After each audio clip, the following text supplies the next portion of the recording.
नमस्कार दोस्तों, मैं मुस्कान खान और स्वागत है आप सभी का द एग्ज़ाम्स पढ़ी यूट्यूब चैनल पर। पिछले लेक्चर में हमने देखा था हड़प्पा सभ्यता की नगर योजना और कृषि के बारे में हमने बातचीत की थी। आज हम हड़प्पा सभ्यता के ऐसे दो महत्वपूर्ण विषयों को समझने वाले हैं जिनसे हमें वहाँ के लोगों के दैनिक जीवन, उनकी आर्थिक स्थिति और उनकी तकनीकी प्रगति के बारे में बहुत कुछ पता चलता है। उसके बारे में हम पढ़ने वाले हैं। आज हम विस्तार से पढ़ेंगे, पहला पशुपालन और दूसरा कारीगरी एवं शिल्प। ठीक है, शिल्प भी बोलते हैं इसे। इन दोनों विषयों से परीक्षा में अक्सर पूछे जाते हैं प्रश्न। ठीक है, इसीलिए इस वीडियो को अंत तक जरूर देखिए। ठीक है, तो चलिए बिना समय बर्बाद किए शुरुआत करते हैं पशुपालन के बारे में। दोस्तों, हड़प्पा सभ्यता के लोगों का मुख्य जो व्यवसाय था वह केवल खेती नहीं था। खेती के साथ साथ उन्होंने बड़े पैमाने पर पशुपालन भी किया था और यही कारण है कि खुदाई में अनेक पशुओं की हमें हड्डियां और उनके चित्र प्राप्त होते हैं। अब जानते हैं कि कौन कौन से पशु पालते थे हड़प्पा सभ्यतावासी। सबसे पहले बात करें तो वह बैल, भैंस, बकरी, भेड़ और सूअर का पालन करते थे। इनमें सबसे अधिक महत्व बैलों को ही था। ठीक है, बैल ही सबसे महत्वपूर्ण था क्योंकि बैलों का उपयोग खेती करने और भारी सामान ढोने के लिए भी किया जाता था। इसके अलावा हड़प्पा के लोग कुब्बड़ वाले बैल और ऊंट को भी पसंद करते थे और शुरुआत से ही कुत्ते और बिल्लियां भी उनके बीच पालतू पशु सामने हमें दिखते हैं। ठीक है, साथ ही गधे और ऊंट का उपयोग भी सामान ढोने के लिए किया जाता था। अब सबसे महत्वपूर्ण प्रश्न यह आता है कि क्या हड़प्पा सभ्यता में घोड़ा था? इसका उत्तर थोड़ा सा रोचक तरीके से बताया गया है। हड़प्पा सभ्यता में घोड़े के प्रमाण बहुत कम और विवादित हैं। ठीक है, बहुत ही कम है और असमंजस में है लोग कि हो भी सकते हैं, नहीं भी हो सकते हैं। क्या था? मोहनजोदड़ो और लोथल से टेराकोटा की एक घोड़े की मूर्ति मिली है जो कि बहुत अजीब तरीके की है, संदिग्ध तरीके की है। ठीक है, इसके अलावा गुजरात के सुरकोटड़ा से हमें घोड़े जैसी हड्डियां मिली हैं। ठीक है, जिनका समय लगभग 2000 ईसा पूर्व माना जाता है। ठीक है, लेकिन जो इतिहासकार है वह इन प्रमाणों को पूरी तरह स्वीकार नहीं करते हैं और यही कारण है कि अधिकांश विद्वानों का यह मानना है कि विकसित हड़प्पा सभ्यता में घोड़े का कोई विशेष महत्व नहीं था। अब एक और महत्वपूर्ण बात हमारे सामने आती है। हड़प्पा के जो लोग थे वो हाथी और गेंडे से भी परिचित थे और यह जानकारी हमें खुदाई में मिले जो अवशेषों और चित्रों से प्राप्त होती है। यदि तुलना करें तो मेसोपोटामिया के लोगों की तरह हड़प्पा के लोग भी खेती और पशुपालन करते थे, लेकिन एक महत्वपूर्ण अंतर यह था कि गुजरात के क्षेत्र के हड़प्पा निवासी थे वो धान की खेती भी करते थे और हाथी भी पालते थे, जबकि मेसोपोटामिया में ऐसा कुछ नहीं था। ठीक है, याद रखने के बारे में बात करें तो मुख्य पालतू पशु कौन था हड़प्पा सभ्यता से संबंधित? बैल, भैंस, बकरी, भेड़ और सूअर। और कुब्बड़ वाला बैल हड़प्पा की विशेष पहचान माना जाता है। ठीक है, और घोड़े के प्रमाण थोड़ा संदिग्ध है, हो भी सकता है, नहीं भी हो सकता है। ये मुद्दा विवादित है आज भी। हाथी और गेंडे की जानकारी हड़प्पावासियों को थी। ठीक है, कारीगरी और शिल्प के बारे में बात करते हैं। अब आते हैं हड़प्पा सभ्यता की सबसे बड़ी विशेषता कारीगरी और शिल्प की। ठीक है दोस्तों, हड़प्पा सभ्यता केवल कृषि पर आधारित नहीं थी, यह भारत की प्रथम विकसित नगरीय सभ्यता थी जहां उद्योग, शिल्प और व्यापार का भी खूब विकास हुआ था। हड़प्पा के लोग पत्थर के औजारों का उपयोग तो करते ही थे, लेकिन वे कांस्य धातु बनाने और उसका उपयोग करने में भी निपुण थे। कांस्य कैसे बनाया जाता था? आमतौर पर तांबा और टिन मिलाकर कांस्य बनाया जाता था और कभी कभी तांबे में आर्सेनिक भी मिलाया जाता था। अब यह सवाल है कि तांबा और टिन कहाँ से आते थे? इतिहासकारों के अनुसार तांबा मुख्य रूप से राजस्थान की खेतड़ी की खानों से प्राप्त होता था। हालांकि कुछ तांबा बलूचिस्तान से भी लाया जाता था और वहीं टिन संभवतः हमें अनुमान लगता है कि अफगानिस्तान से भी लाया जाता था। ठीक है, और इसी कारण हड़प्पा सभ्यता में धातुओं के लिए दूर दूर तक व्यापार किया जाता था। अब बात करें उनके बनाए हुए सामान की। हड़प्पा के कारीगर केवल मूर्तियां और बर्तन ही नहीं बनाते थे, बल्कि कुल्हाड़ी, आरी, चाकू, भाले तथा अन्य अनेक औजार और हथियार भी बनाते थे, और यह उनकी तकनीकी दक्षता का प्रमाण है। हस्तशिल्प का विकास के बारे में बात करें तो दोस्तों, हड़प्पा सभ्यता में अनेक प्रकार के हस्तशिल्प विकसित हो चुके थे। सबसे पहले बात करें कपड़ा उद्योग की। मोहनजोदड़ो से सूती कपड़े का एक टुकड़ा मिला है, और इसके अलावा कई वस्तुओं पर कपड़े के निशान भी मिले हैं। इससे पता चलता है कि हड़प्पा के लोग कपास और ऊन दोनों के वस्त्र बनाते थे, और वे धुनाई यंत्र का भी प्रयोग करते थे। हड़प्पा सभ्यता में पक्की ईंटों का बहुत अधिक उपयोग होता था, और विशाल भवन, सड़कें, स्नानागार, नालियां इस बात का प्रमाण है कि वहाँ ईंट निर्माण कला बहुत ही विकसित थी। नाव निर्माण के बारे में बात करें तो दोस्तों, हड़प्पा के लोग नाव बनाना भी जानते थे। यही कारण है कि उनका समुद्री व्यापार काफ़ी विकसित था।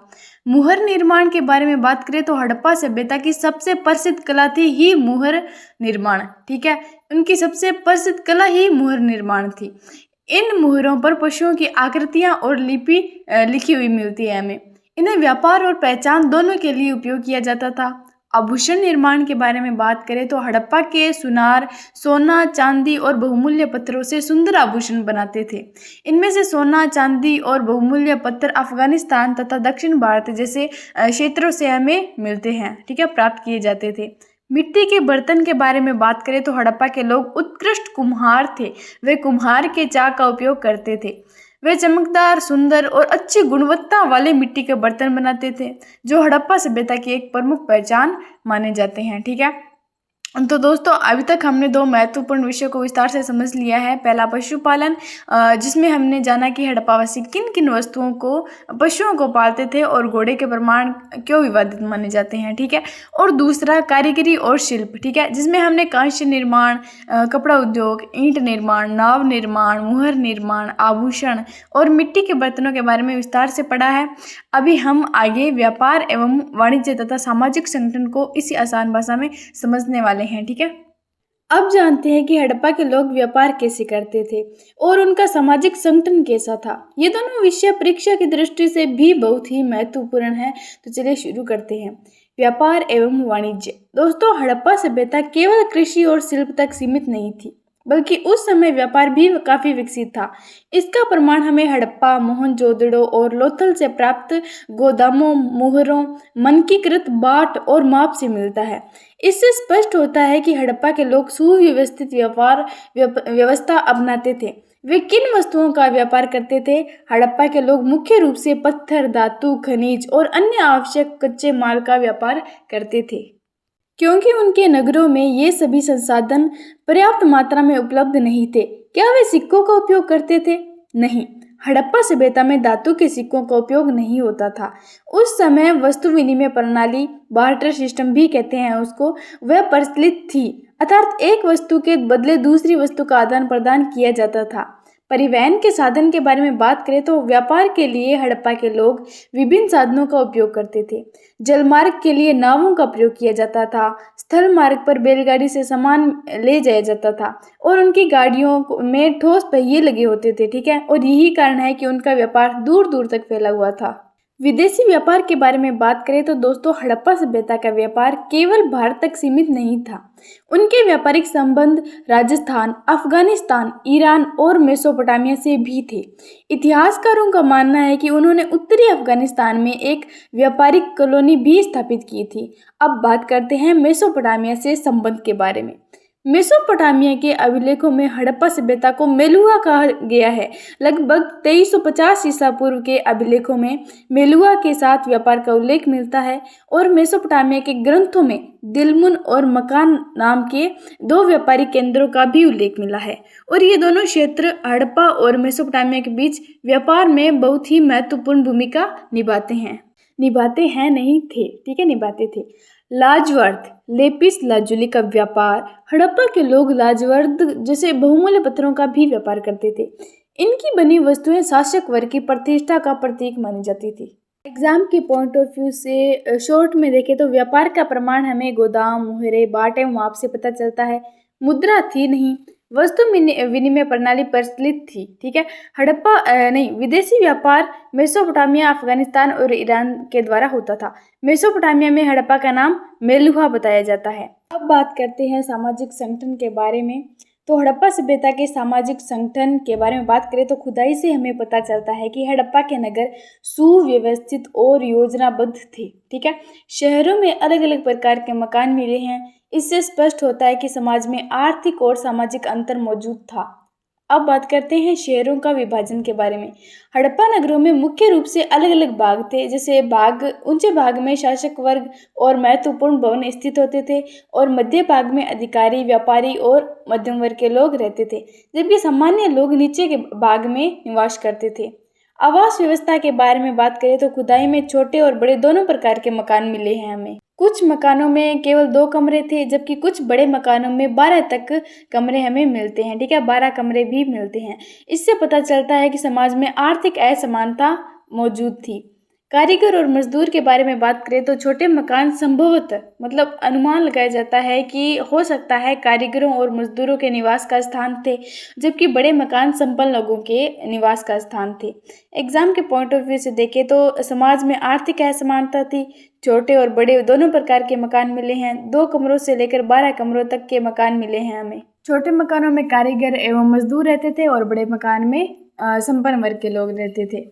अभी हमने देखा है कि हड़प्पा सभ्यता के व्यापार एवं वाणिज्य और सामाजिक संगठन को विस्तार से समझा है।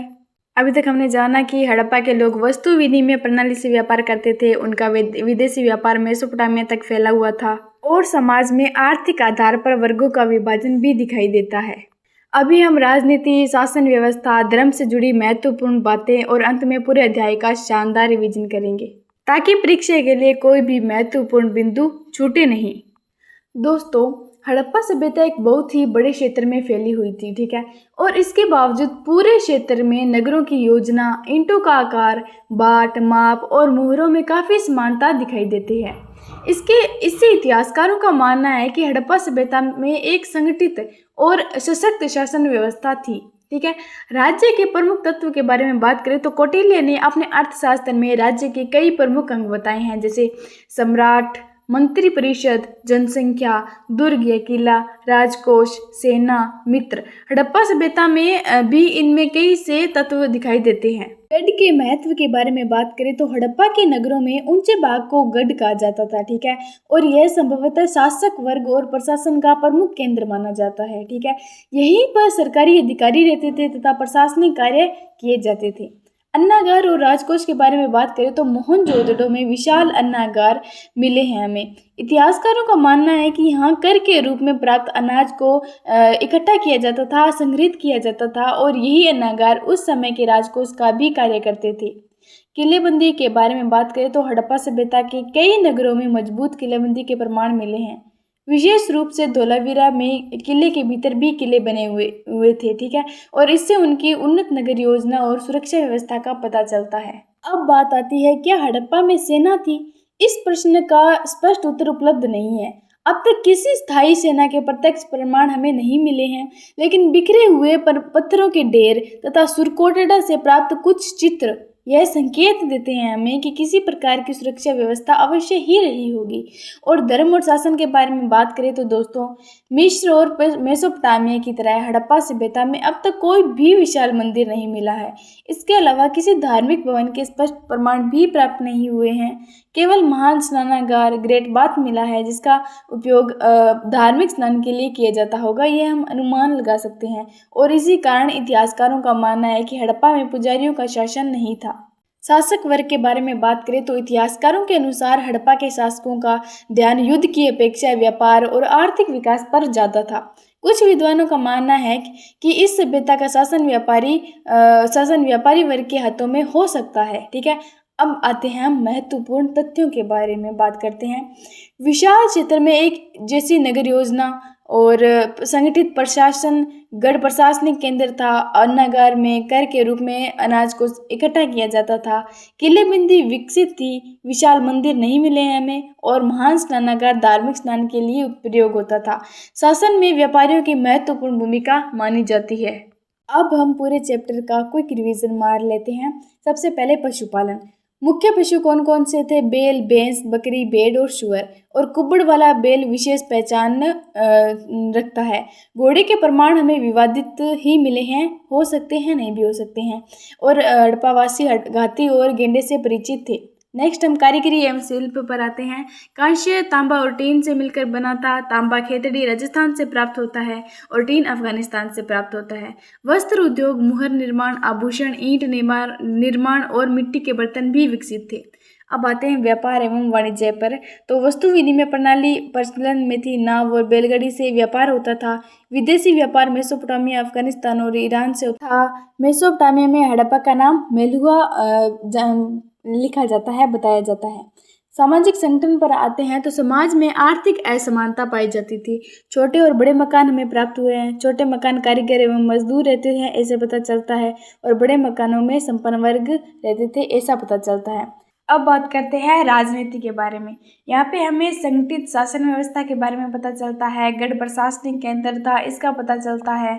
और अन्नागार में कर का अनाज इकट्ठा किया जाता था, इसका पता चलता है। किलेबंदी विकसित थी।